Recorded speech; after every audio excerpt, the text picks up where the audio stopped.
बामन भगवान ने एक पग में धरती, दूसरे पग में ब्रह्मांड, तीसरा पग बचा नहीं।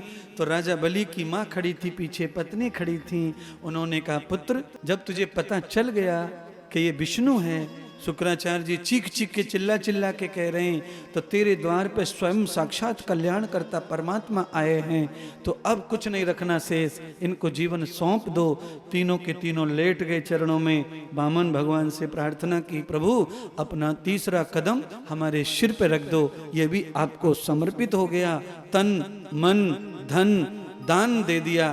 तो राजा बलि धन्य हो गए।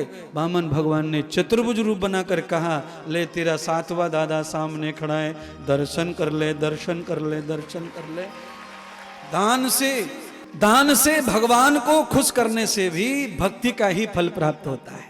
तन मन धन दान कर दो। आपने अगर संतुष्ट कर दिया तो तुम्हें परमात्मा गोविंद का दर्शन हो सकता है। तन मन धन समर्पित कर, पर तन बाद में, पहले मन और धन। राजा बलि ने पहले मन दिया, फिर धन, फिर तन।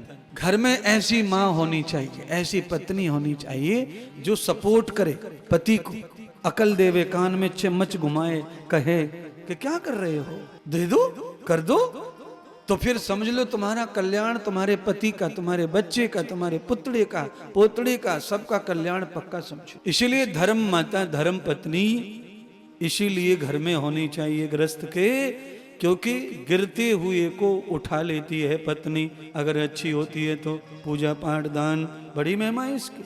कई पुरुष ऐसे जो नहीं करते, उनकी महिलाएं करें, उससे पति की चोट बच जाती है, जीवन बच जाता है, बच्चे का जीवन सज जाता है। बंधुओं, आज ये पावन कथा आ गई। भगवान बामन ने राजा बलि को 1000 गुना करके वहीं की वहीं वापस कर दिया धन। कहा केवल स्वर्ग दो, और स्वर्ग के बदले भी मेरा लोक दूंगा, पाताल, क्षीर सागर। राजा बलि को विष्णु भगवान ने क्षीर सागर दिया, उसके बदले में स्वर्ग लेकर के देवताओं को दिया। सबका हिसाब करके भगवान क्षीर सागर में राजा बलि के साथ गए, देवताओं का साथ छोड़ दिया, उनका काम कर दिया, उन्हें धन दे दिया, बंगला दे दिया, साथ छोड़ के राजा बलि के साथ गए। वही मैं कहना चाहता हूं आपसे, रोज कहता हूं, गाड़ी बंगला घोड़े नौकर चाकर ब्याह शादी मांगोगे तो भगवान देगा जरूर, पर साथ नहीं रहेगा तुम्हारे। राजा बलि ने अपना सब दे दिया, भगवान को ले लिया।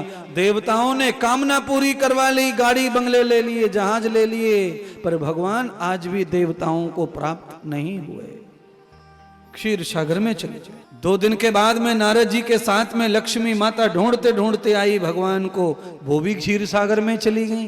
बामन भगवान के हाथ में रक्षा सूत्र बांध दिया, हमेशा मैं तेरी रक्षा करूंगी। वो लक्ष्मी रक्षा के लिए पहुंच गई, बामन भगवान दरवाजे पर रक्षा के लिए खड़े हो गए। लक्ष्मी और भगवान दोनों जिसके रक्षक हो जाते हैं, वो हॉस्पिटल में बीमार आदमी ठीक होके घर पे आ जाता है पैसे के बल पर। लक्ष्मी अगर नहीं प्रसन्न होगी तो पैसा जाएगा, पर हॉस्पिटल से डेड बॉडी आएगी, तुम ठीक होके आ सकते नहीं है। ये है लक्ष्मी का वरदान।